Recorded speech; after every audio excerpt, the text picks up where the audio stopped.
Hello and welcome to a brand new episode of Script to Screen here on Radio Lebanon 96.2 FM.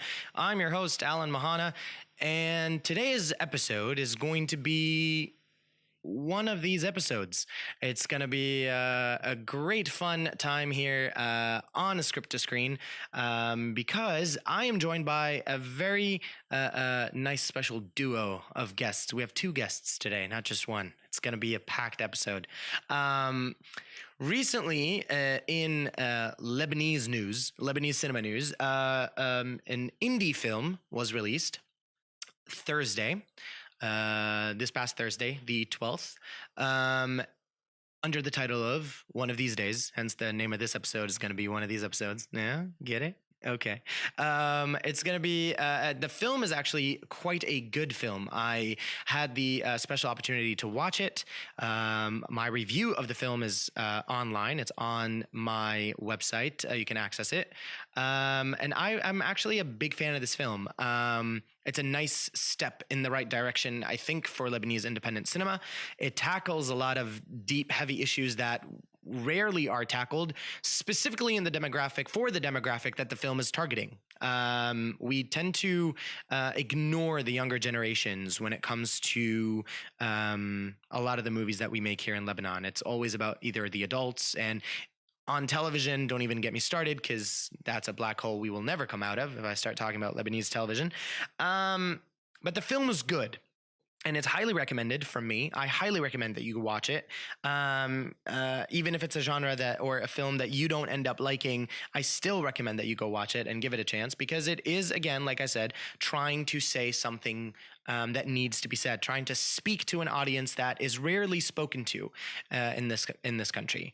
So, without much further ado, my two guests today on the show are two of the lead actors in the film. It's kind of an ensemble cast, which is also something rare in Lebanon because it's always like, starring this guy and this girl. And it's actually an ensemble cast, and you kind of see all of them on the poster, and they're all equally kind of given a chance to their characters are equally given a chance to deliver a full character arc.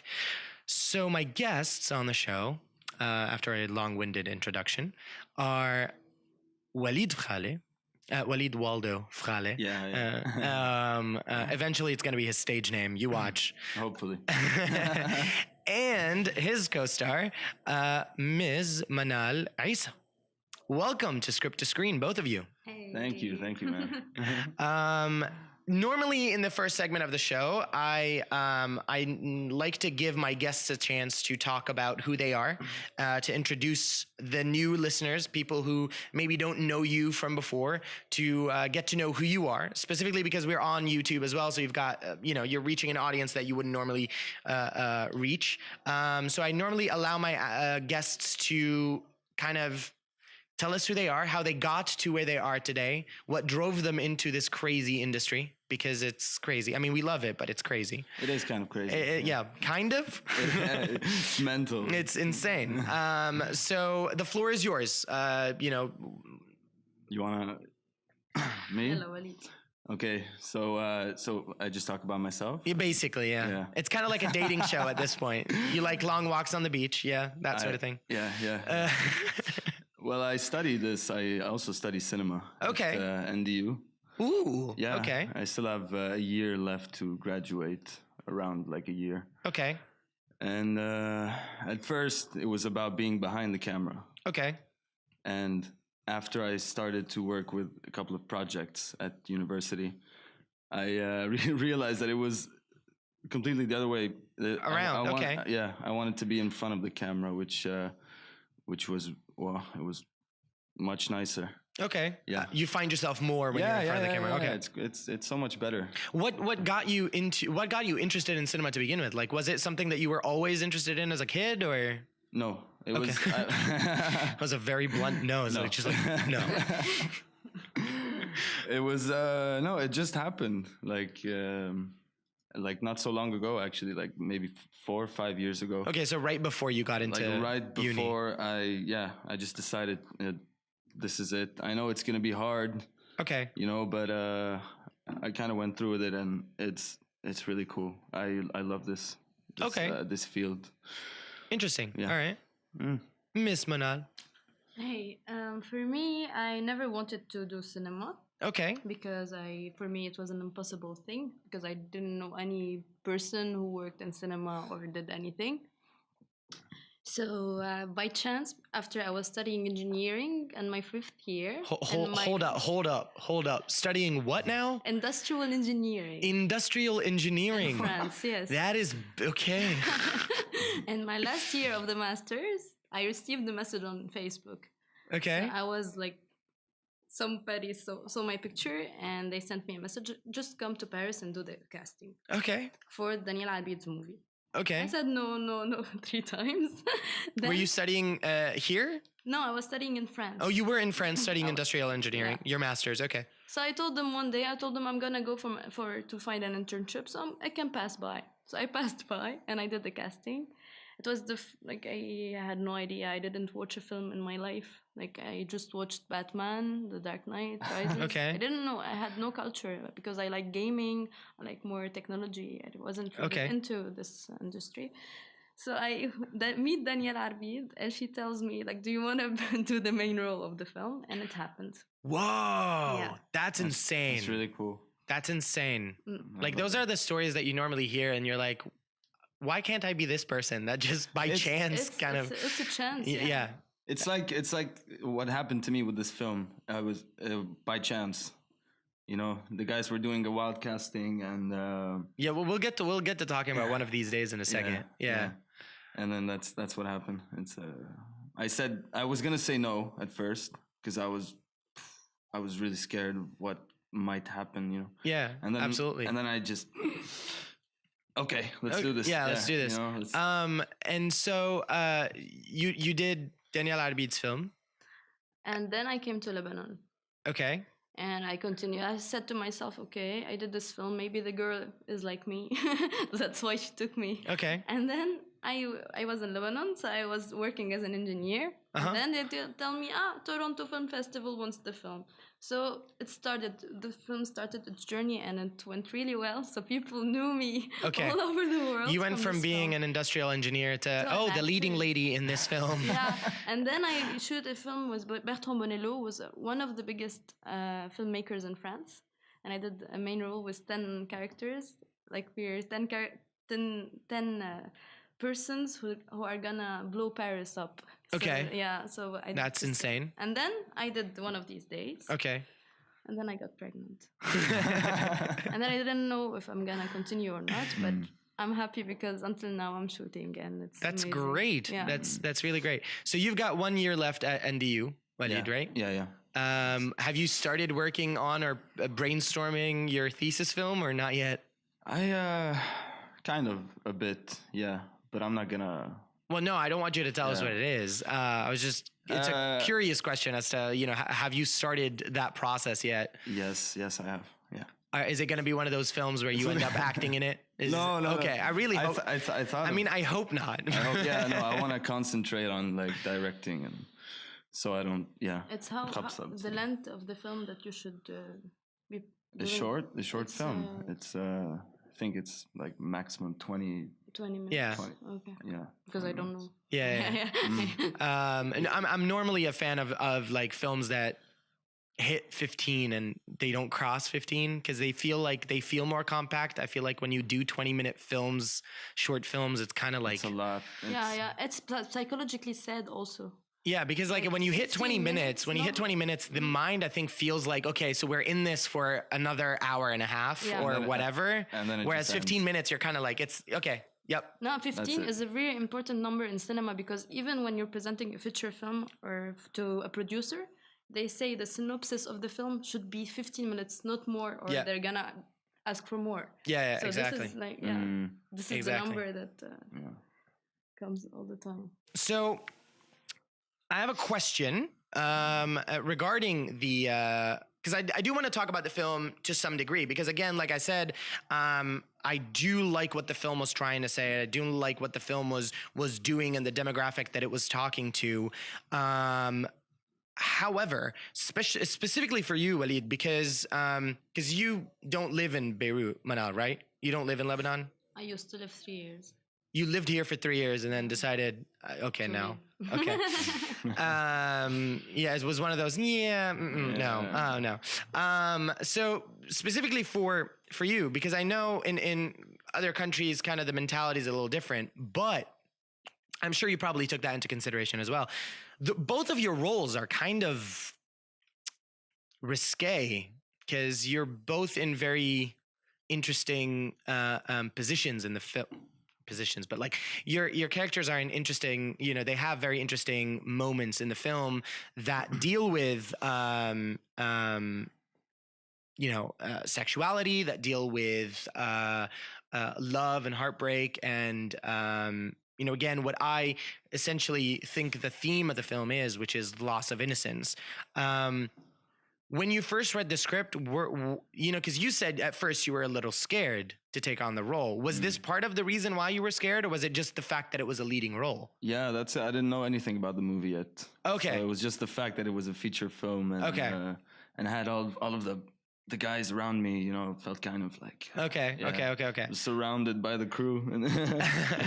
But when you did read the script, what went into your mind when you saw essentially where your character was heading and the kind of scenes that your character would have to do? And was there any doubt because of that at all?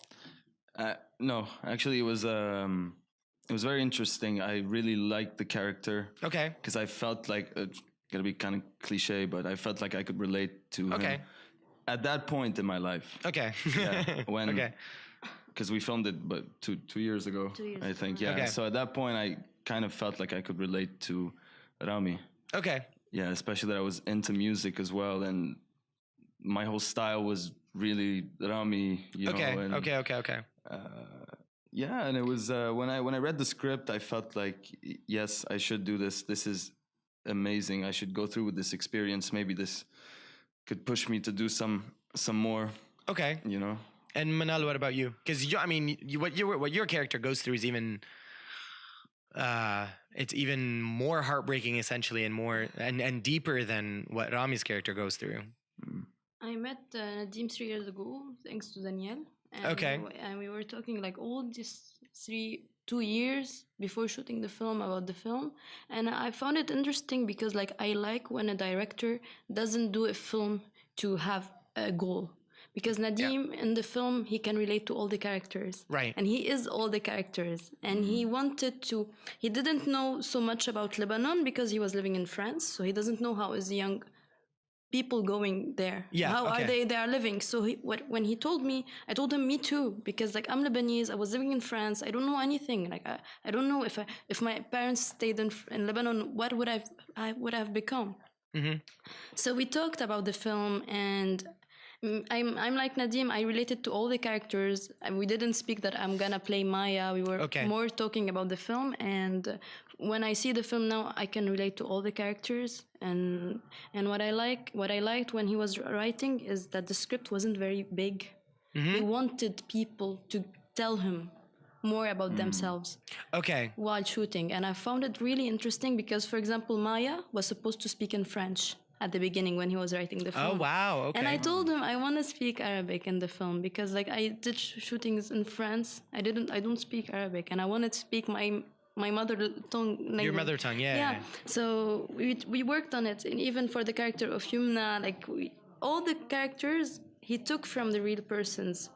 Also for him to grow up in the script, and this is what I like, because I usually worked with like big who did like 5-6 films, and it was interesting for me to work with Nadim for his first film and give him from my experience and as acting, and also from people, because you do films for people. So this is why for me this film is special, because for one time now we're not speaking about war and a subject that we need to cry to. It's just people and just what he feels, and it's important for people to say what they feel. I think this was one of the positives for me in the film, was the level of realism in the characters' conversations. Not only in a few minor places, were there lines of dialogue that were, but that was because Nadim was translating from French to Arabic, and I think it may have sounded better, and that's what I was explained to me by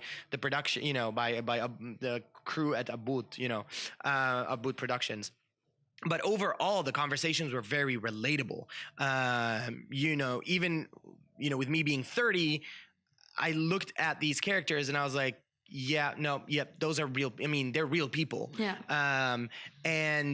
The other bigger positive was that, yes, war was not present at all in this movie, and nobody mentioned it. I mean, there was maybe like a mention because of Nicolas' character. It was mentioned 4 times, but we didn't feel it because it was the main thing. It's because we live in war. We don't know when it's gonna explode. Correct. But we live our life. We're just not crying every day because war is coming. We know, and tomorrow maybe we'll have war. Right. But we need to go and tomorrow. Yeah, exactly. Maybe tomorrow there's war. We're going to Grand Factory tonight. Exactly. That's it. Speaking of Grand Factory, it's a beautiful segue to. No, we'll talk about that in a second.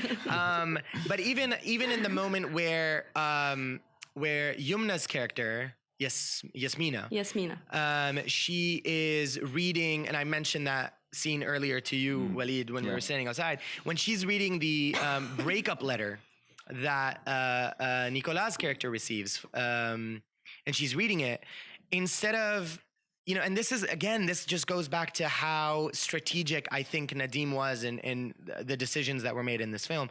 Instead of staying on these characters, Nadim ends up showing us shots of Beirut, and it almost becomes indirectly a breakup letter between us and Beirut, instead of it being just a relationship that is broken. It's a different kind of relationship that is breaking.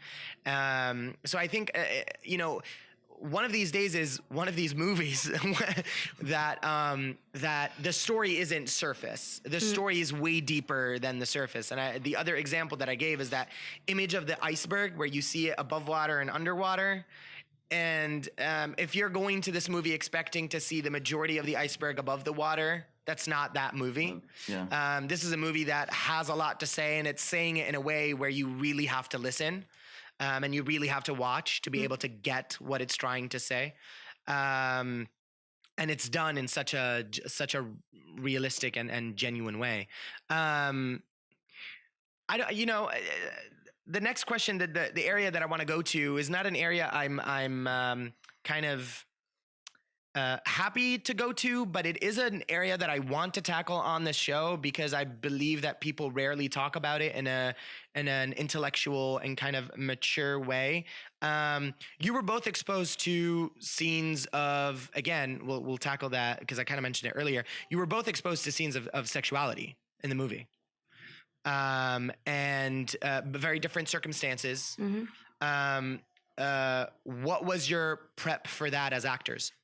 Because I think that's very interesting to kind of talk about. No actor prepares for sexual scenes. Yeah. Okay. It's just a scene like another.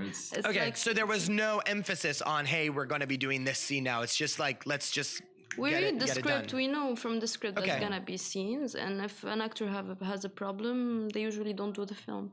Okay. And we all didn't have any problem doing the scenes like this, because I know some people, even in Lebanon, for actresses, they don't really do scenes like this. Right, and this is kind of why I was bringing that up. And this is, but in all my films, I have sex scenes. So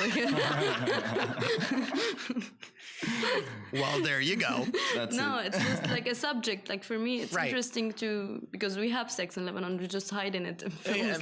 You feel like the baby is born without anything. They don't even kiss sometimes. No, sometimes they don't even kiss. The bees and the birds. It's the butterflies. They bring the baby. No, even for kisses, like sometimes it's like a big deal. And for me, like I think Danielle Arbid did a very good job, because her first film was banned, her second film was banned, her third film was banned, and her fourth film, Peur de Rien, it got accepted, and I played it in her film for people to accept it. And because to show it, it's not just pornography. But I mean, it's not that it's not just pornography. It's not pornography. Especially when it's done in a way that is relating back to the story and it's relating back to the narrative. Like when I saw the film, the first comment I had said to the team at Aboud Productions, I was like, I'm just surprised they didn't ban this movie. or they Oh, yeah. didn't censor this movie, I was really because surprised. I was like, they're talking about everything and anything. There's there's drug use, there's sexuality, there's conversations that are tackling politics. There's I'm just surprised they were, and they're like, we fought and fought and fought, and then the censorship was like, we'll have a +18 thing, and I was like, put the +18. We don't care. Just don't touch the movie, because I think it would have lost a sense of reality if it was either censored or, I mean, if it was banned, I think that would have been a heartbreaking thing. But it would have lost a sense of reality and realism if they were to take all these scenes out. Do you want us to go deep in the subject? Because I can say too many things about censorship. because long I as can we're- explain to you why As it long wasn't as it's banned. as long as it's not too political and we can stay diplomatic, it's I'm not fine too with it. political. And for me, it's like most of the films that are banned are made by women. Okay. Here in Lebanon, we have the woman that is nothing. Okay. Even if in the street you can see that she's Okay. something, in the political way, in the system, she's nothing. Most of the films that are banned are from women. Okay. And also, all the films, even if you don't have any homosexual scene, if you say homosexual, banned. Okay. For Yeah. example, for I mean, them, yeah. drugs, it's gonna be fine. In the film, actually, we speak about Daesh. There's nothing that, Yeah. we have sex, we don't see our body, they don't care. But it's also Nadim is the man. For me, I think that's also why. Okay. But for me, like, because I worked with people and I know, and here the problem is women you don't dare to speak because you're a woman, and homosexuality. It's the main subject, and politics when it's towards Direct. them. Yeah. It's direct. Yeah. So that's why I think people should focus on why films are banned. Yeah, exactly. Because, And that, like, even Peur de Rien, it wasn't banned. We have, like, we see all my body naked, and it wasn't banned. But her other film was banned because she spoke politics in it. Interesting. So that's why they have a problem with homosexuality and women, I think. Okay. Welcome to the honest segment of Script to Screen. Walid, how much prep work did you get with Yumna, as far as, and then this kind of question goes to you as well. How much rehearsal time or time together did you guys spend? Or was that time spent? Did you guys spend time together before the shooting of the film? Because again, one of the positives in this movie is how real your friendship looks. I mean, like, not one of you feels like there's it's odd. I mean, okay, maybe the character of Tariq and then Julien and then Ren kind of feel like the outsiders in this group. But I feel like they're technically supposed to be the outsiders in this group. Because I almost feel like the core group is essentially you two, and then Yumna And the love story between them. Yeah. and Nicolas. You guys are like the core four. Yeah. The four musketeers kind of a thing. four. Did you four spend time together to get this close, or was it just kind of a thing? I tried to spend a lot of time. Like, when I had time, I tried to spend it with Yumna. Even after we shot, like, if we had a day of shooting, we would go back and chill. Okay. Maybe have a beer, talk a bit, get to know each other. So we get like this. So we create like this chemistry. Right. Kind of. And Nicolas, it was really easy. It was. We just clicked. Yeah, but I didn't have any scenes with him. So, No, you didn't. Yeah, but we still ended up becoming friends. What about you, Manal? I worked a lot with Yumna and Nadim for the two characters. Okay, yeah. And I met Yumna. We called each other for the film. And Okay. we became really good friends. And we drank a lot together. Yeah, so it was really easy for us to. Our friendship was created more with the scene. Okay. With the scenes, and we were really.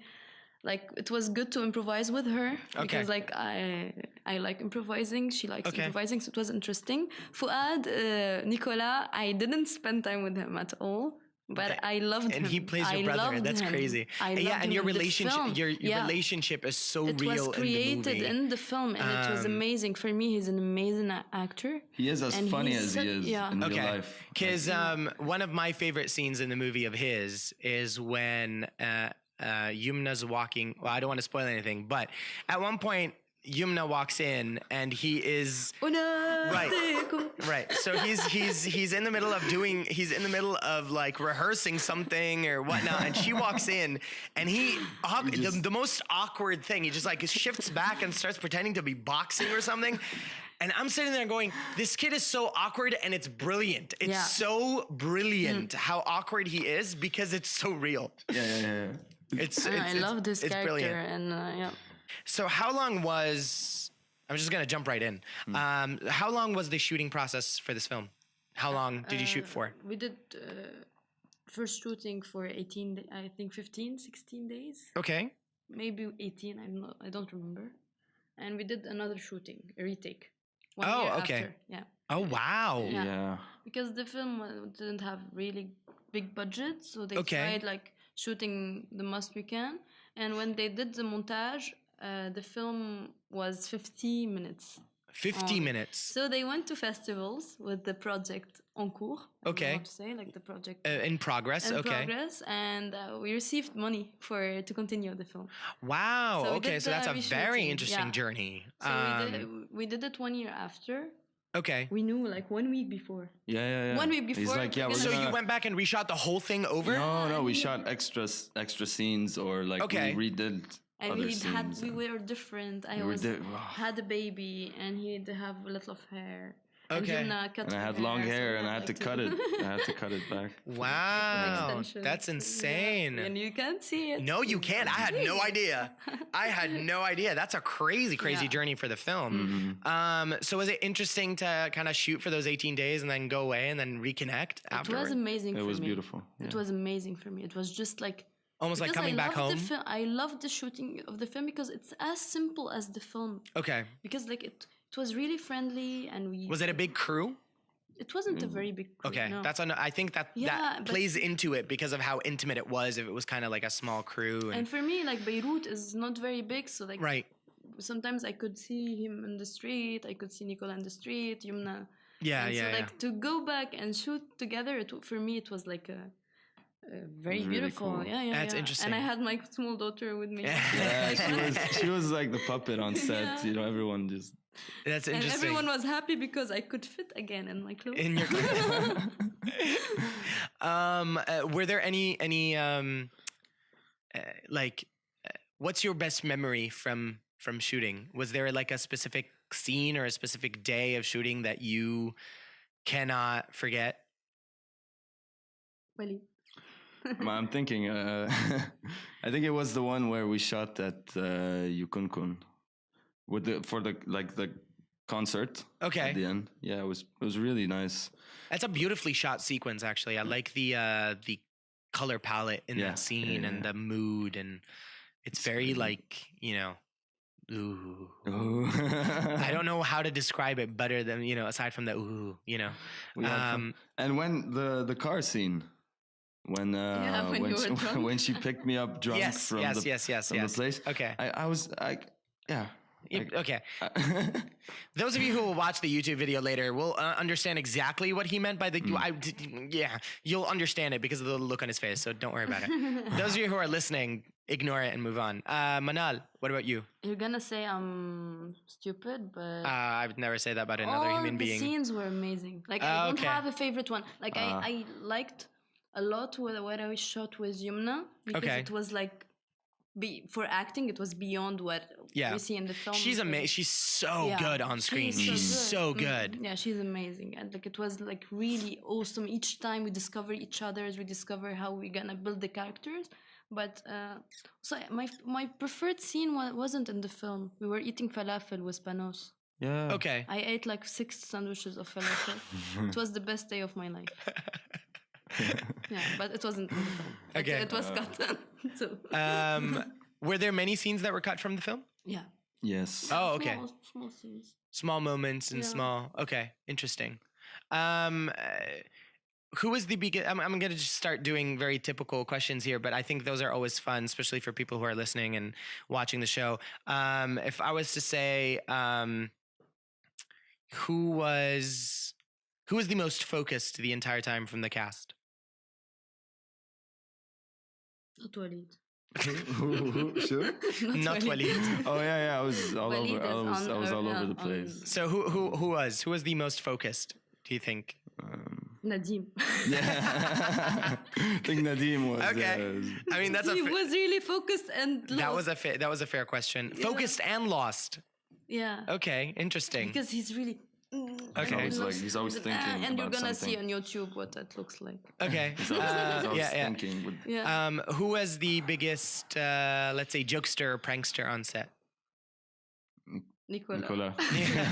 Somehow I'm not surprised. Yeah. Surprised. Who stayed in character the most?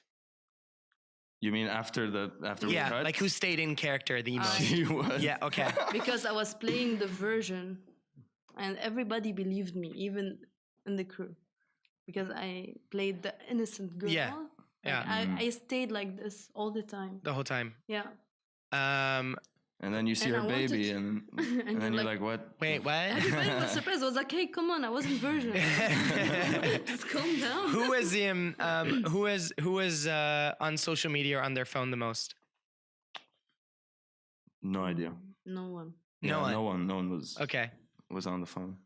Nobody was. Who was the bigger selfie person on the? No one. No one, Yeah, really. no one actually. Very interesting. That's No. kind of cool. I mean, Because, we were just talking all the time. Yeah, in the moment, Yeah. talking all the time. Who messed up their lines the most? Walid. So I was gonna say me, so that's fine. Because and some scenes I would just forget, Okay. like It happens to me also. like this is it, this is the shot, we have it, but then I just forget something, and guys, I'm sorry, can we? Isn't that the most? See, this is the side of it acting sucks. that terrifies me the most. Yes. It's anxiety. Whenever it to me. whenever it happens, I go crazy. There was one scene when we were on the balcony, me and Ren. Ren. Amira. Yeah, Yeah. Amira. Mhm. And that scene, we took it like 8, 9, 10, 11 takes, I think, until like I had a quick word with Nadim. He's like, can I have a quick word with you? And then I came out. Essentially, this is what this is when an actor realizes, okay, so now the director has a problem. Exactly. I need to focus. Exactly. And then I came out. I think two takes. We had it. So that's awesome. 1 or 2 takes after I had the talk with Nadim. I think that scene has one of my favorite shots in it, because I think at one point you're joined by another person, Yeah. correct? And it has that three. You're the three of you are in a shot, and you're almost like diagonal, but you fill the entire frame. Yeah. Like there's barely any background. It's such a beautiful shot, beautifully framed shot. Which again, the movie has some really good cinematography as well. I like. Pascal Offray. Yeah, Pascal. Yeah, he's amazing. He's super good. He he's likes super the good. actors so much. Yes, He you loves can them. tell. You can tell that he Yeah. likes his subjects a lot because of the way he. I mean, I think it was mostly like teamwork between Nadim and Pascal, but like the mise en scène in and of itself, where everybody is sitting, I felt it was so strategic, and how you guys were positioned and everything. It's very intricate, very detailed, yet very not posy at the same time. Yeah. So I could tell there's a strategy, but it's almost like a realistic strategy, and it wasn't like you don't feel like you're posed. You know, like put your hand right here and talk. You know, like you didn't feel it that. wasn't like that at all. You don't feel that. That's what I'm saying. But you feel like the positioning. There is a strategy to the positioning and a purpose to it's the because positioning. Pascal follows the actors. He loves them so much. We don't need to have a position. Yeah. He follows us, and that's why he's very intelligent. We're really the film free. is really intelligent how it's filmed. The people in it. Very, very And beautiful. Nadim loves the details of the body, the shivers, the Yes. hand. Yes. And Pascal the same thing. So they did a very Yeah, beautiful you can team tell together. that it was a very beautiful collaboration between director and director of photography. That's for sure. That's for sure. Were there any memorable blooper moments on the set? Like laugh fests where you just couldn't get through a scene? It was the scene when I'm with Amira and Fuad. Uh huh.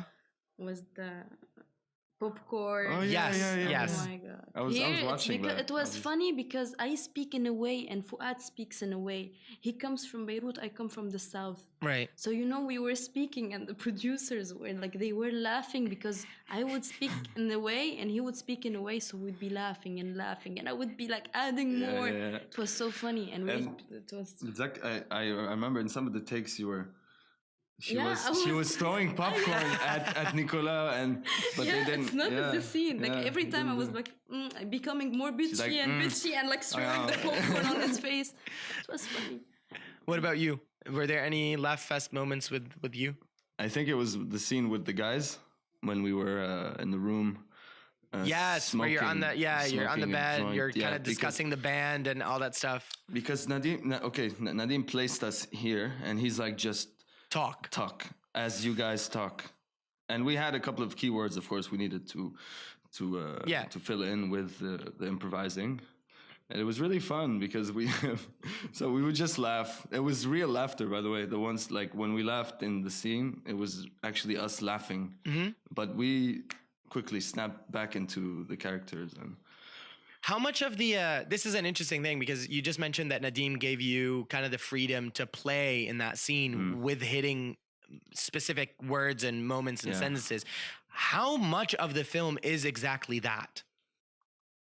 I love it. I think a lot of I it love is, the film, He's- yeah. he How is gave that us like? What is complete that like freedom. for an actor? Because I think that's very interesting. There is a movie called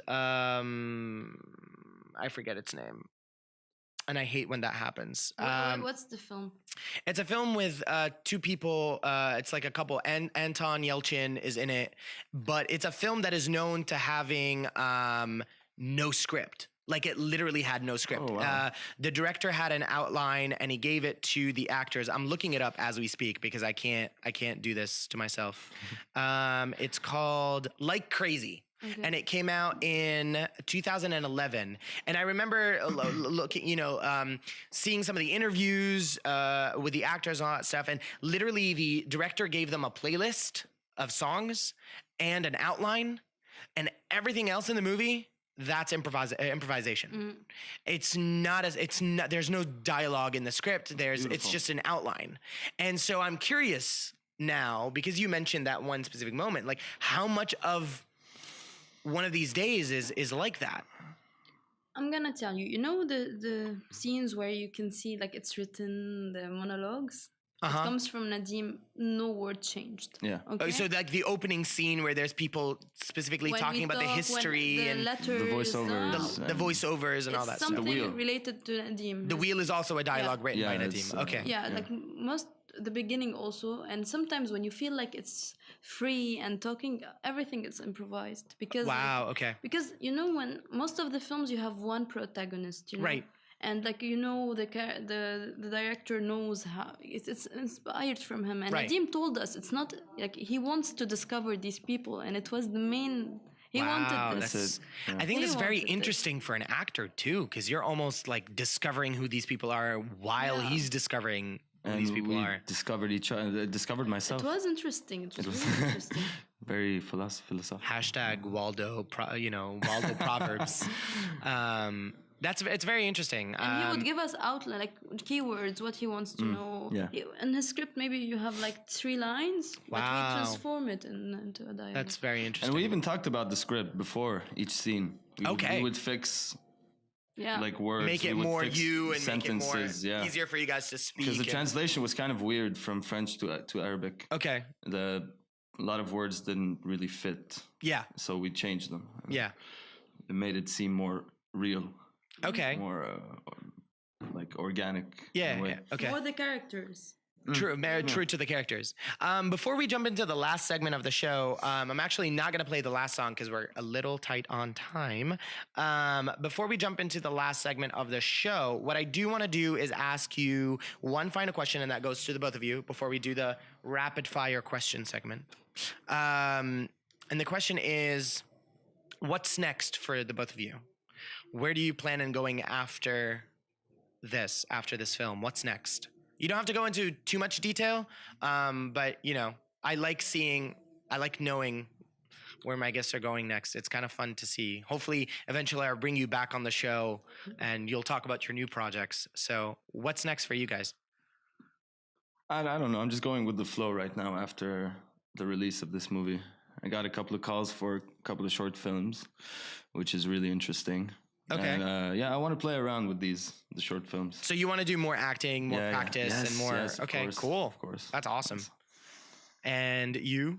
I'm going to Cannes. Oh yeah. She's ahead. You're going to Cannes. Yeah, because one of the main roles I did in my favorite fabric, filmed by Gaia Gigi, is going to Un Certain Regard in Cannes. Wow. So, yeah. Look at you. It's amazing. So we've got going with the flow on one end, and we've got I'm going to Cannes, baby, on the other. I'm so happy. So man. yes, I'm happy for you. That's it's amazing because amazing. it's her first film also, and it's cool. That's awesome. Yeah. That's really That's cool. awesome. Okay, so before we run out of time too much, we come to one of my favorite segments on the show, and I kind of took it because there used to be this American television talk show called Inside the Actor's Studio, and I love Inside the Actor's Studio. And at the end of every episode, he would ask his guests 10 questions, and it's the same questions he would ask every single one of his guests. So I kind of took some of those questions, morphed them into my own, and I used them on this show. So you haven't seen those questions, correct? No. You don't know what they are. No. That's why it's scary now. Yeah. So here we go. So try to answer as fast as you can. And there are 10 questions. So number 1, what is the film that you would defend for all time? Kids, Larry Clark. The what? Kids from Larry Clark. Ooh. Oh wow. That is a hardcore movie. Yeah. That's can I pass? Yeah. No, I'm gonna pass. you can't pass. One of these days. One of these days. This is not promotion. my but movie. Okay. Okay, fair enough. Okay, number 2.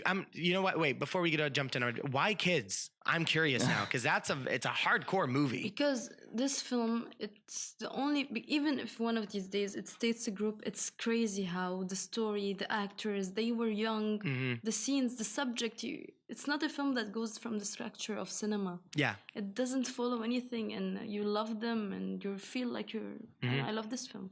It's rough too. And It's like it's nobody can do the same thing twice. Nobody can do it. Nobody. It's such a raw movie. Like Yeah. it's raw. It's just yeah. Raw. Good But it's answer. a very beautiful film. Yeah, absolutely. Okay, number 2. If your life was defined as a movie, what movie would it be?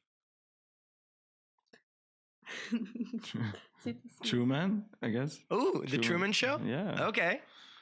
Interesting. It's yeah. Okay. Oh. Tom and Jerry. That's not a movie, but There was a movie. yeah, actually. okay, there were many Tom and Jerry movies. wait. The Dark Knight Rises. Because that's the only one you watched. No, I'm the Joker. Oh, you mean The Dark Knight? The Dark Knight. Yeah, Dark not Knight. Rises, because Yeah, Rises, there's yeah. you're the Joker. I'm the Joker. You are. Yeah. Good to know. Can someone call Batman now? Okay, number 3. What is a line of dialogue that you will never forget? It's in Arabic. Do you want me to translate it? Sure. Say it in Arabic and then translate it. الشباب دايما بيناموا بعد السكس بتركونا لحالنا بيروحوا علينا أجمل اللحظات. Ooh, what movie is that That's from? really nice. It's my next film. Nice. It's a More very- promotion. I can never forget, That's a powerful line. So guys always go to sleep after sex. They leave us alone. And we don't live the best moments. Oh yeah, okay. And you lose the best I love moments. this line, Yeah, I it's know it. a deep line. Mr. Walid, a line of dialogue you will never forget. I forgot. No, really, I don't really. Bond. Could James Bond. could I forgot be a line? Is that somewhere? Is that in a movie somewhere? Maybe. Maybe. Maybe. Okay. Number 4. What Lebanese actor would you most like to work with? Fadi Abi Samra. Ooh, you are the second person that says that. Rana Eid said that 2 weeks I love ago. this person. Rana Eid said that 2 weeks ago. He's an amazing actor. Yeah, I would as well. I think that's a good choice. That's yeah, same. I played with him already, but I want to. You've acted with him already? I want to. Okay. act again. Cool. Okay, so this is a fun question. If we were, or if someone was to make your life into a movie, so like a movie based on your life, what global actor would play your role? Ooh. I'm writing a film, but I can't find an actor. You're writing a film about your life? Yeah, not my life, but it's inspired. But Okay. like, I'm an actor. So no, so the question I can tell you who. So the question is to the cast the role that's going to play Manal. Yeah, you know the band The Do? I think so. Yeah, the girl. I forgot her name. No. I want her to be in my film. Would she play Manal then? I think yes. Okay. Yeah. Interesting. What about you? Who would play Walid in a movie? I love Adrian Brody. Ooh, that's a good one. He's one of my favorite actors. He is really good. So I could imagine him being like the old me, kind of. Kind of. You Yeah. both have kind of very similar noses. Yeah. Very similar noses. Okay, cool. So number 6. Which global director would you most like to work with?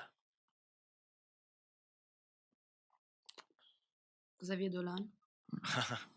I'm not surprised. Somehow I'm not surprised by your answer. It just feels very authentic to you somehow. I don't know why. I feel like he'll be able to give you a role that you would just be extremely enthusiastic about. Yeah. And his films are so good. Yeah. Even though I have a problem with him, but like Oh, I like love personal his problem? films. Okay. Yeah.